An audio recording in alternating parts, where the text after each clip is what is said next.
In front of me is Honor 9X Pro, and let me show you how to speed up the following device. So first of all, just tap on the square icon to see all recently opened apps, and if you'd like to close all of them, tap on bin icon. As you can see, they are no longer here and your device is in optimal condition. And that's the first step. Then locate and open Optimizer. And here you've got several options. So once this tab Optimize is active, you can simply tap on it, and then it will be like your device will be automatically optimized. Then you can tap on Cleanup, so it's the first icon, and here you can perform some cleanup of junk files, app data, and so on. Simply tap on Cleanup, and here you can mark the info that you'd like to remove. Tap on Remove, tap on Delete, and that's it.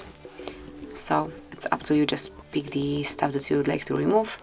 Then you can also tap on Virus Scan, and if it's accessible, you can smoothly perform a virus scan to remove all viruses in your device.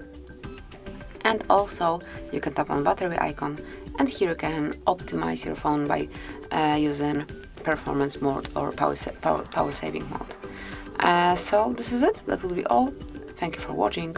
Please subscribe our channel and leave the thumbs up.